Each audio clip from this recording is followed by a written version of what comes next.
কাউকে ক্ষমা করা হবে না। আলহামদুলিল্লাহি রাব্বিল আলামিন আর রহমানির রহিম।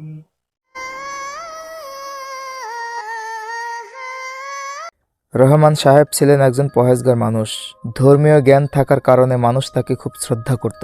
তিনি বিশ্বাস করতেন জিন ভূতের অস্তিত্ব থাকলেও মানুষ যদি আল্লাহর জিকিরে লিপ্ত থাকে তবে কোনো বিপদ তার কাছে আসবে না। কিন্তু এক রাতে এমন এক অভিজ্ঞতা হলো যা তার বিশ্বাসকে নাড়িয়ে দিল। সেদিন ছিল শবে বরাতের রাত। পুরো গ্রাম মসজিদের আজান, নামাজ, কোরআন তেলাওয়াত আর দোয়ার শব্দে মুখরিত। রহমান সাহেব ইশার নামাজ পড়ে বাড়ির দিকে যাচ্ছিলেন। শীতের রাত, চারিদিকে নিদারুণ নিস্তব্ধতা। তিনি হাঁটছিলেন আর ভাবছিলেন এই রাতের রহমত ও গুনাহ মাফের কথা। তবে তার মন হঠাৎ অস্থির হয়ে উঠল। পাশের পুরনো বাঁশঝাড়ের দিকে তাকাতেই তার চোখ আটকে গেল। সেখানে 4 জন লোক জড়ো হয়েছে, কিন্তু তাদের পোশাক অদ্ভুত। সবার পরনেই পাঞ্জাবি, চলাফেরা কেমন যেন অস্বাভাবিক। তিনি ভালোভাবে তাকিয়ে দেখলেন তাদের শরীর থেকে অদ্ভুত এক আলো বের হচ্ছে। রহমান সাহেব বুঝে ফেললেন তারা হয়তো মানুষ নয়। হঠাৎ তিনি খেয়াল করলেন তারা সবাই সারিবদ্ধ হয়ে নামাজ পড়ছে, কিন্তু নামাজের সূরা কেমন গম্ভীরভাবে তেলাওয়াত করছে, কেমন যেন অচেনা, ভারী ও রহস্যময় শোনাচ্ছে। কৌতূহলী হয়ে রহমান সাহেব একটু এগিয়ে গেলেন। আস্তে আস্তে এগুতে থাকলেন যাতে করে কোনো শব্দ না হয় এবং তারা বুঝে ফেলে। সে আস্তে আস্তে বাঁশঝাড়ের পেছন সাইডে নিজেকে লুকিয়ে ফেললেন এবং তাদের দিকে দৃষ্টি রাখলেন।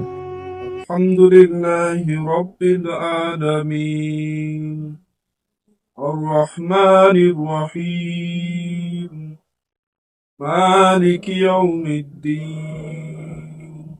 আড়ালে লুকিয়ে তাদের কথা শুনলেন। ইতিমধ্যেই তাদের নামাজ শেষ হয়ে গিয়েছে। তারা নামাজ শেষে নিজেদের মধ্যে বলাবলি করছিল, আজকে রাতে আমাদের আমলগুলো কবুল হবে কিনা আল্লাহ তাআলাই ভালো জানে। হুজুর বলেছে আজকে রাতে আমাদের তকদির লেখা হয়, সেজন্য আজকে রাতে আমাদের বেশি বেশি ইবাদত করতে হবে। মানুষ ভাবে শবে বরাত শুধু তাদের জন্য। তারা কি জানে আমরা ওই রাতকে ভয় পাই? নিঃসন্দেহে এটি একটি বরকতময় রাত। রহমান সাহেবের গা ছমছম করে উঠল।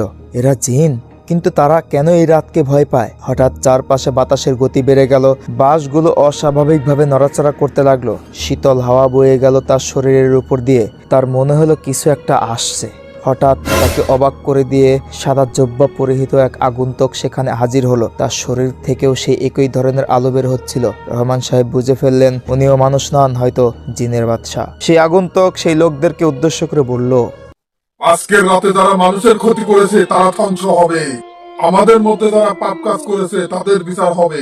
কাউকে ক্ষমা করা হবে না।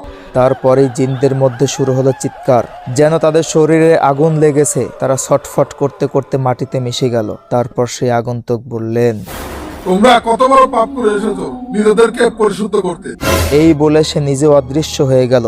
রহমান সাহেব এবার অনেক ভয় পেয়ে গেলেন। সে একটু এগিয়ে সেই জায়গায় আসলেন। অনুভব করলেন জায়গাটা অনেক গরম হয়ে আছে। সেখানে তিনি আর এক মুহূর্ত দেরি করলেন না। রহমান সাহেব দৌড়ে তার বাড়িতে ফিরে এলেন। দরজা বন্ধ করে তিনি হাঁপাতে লাগলেন। তার মনে পড়ল এক পুরনো কথা, শবে বরাতের রাতে আল্লাহ কিছু মানুষ ও জিনদের তাকদীর নির্ধারণ করেন। যারা গুনাহ করেছে তাদের শাস্তি নির্ধারিত হয়। এখন তিনি বুঝতে পারলেন মানুষের মতো জিনদের মধ্যেও কিছু পাপী থাকে যারা শাস্তির জন্য নির্ধারিত হয়। শবে বরাত শুধু মানুষের জন্য নয়, জিনদের মধ্যেও এই রাতের গুরুত্ব থাকতে পারে। যারা গুনাহ করে তারা শেষ পর্যন্ত শাস্তি পায়, হোক মানুষ বা জিন। রাতের অন্ধকারে এমন অনেক রহস্য লুকিয়ে আছে যা আমরা জানি না।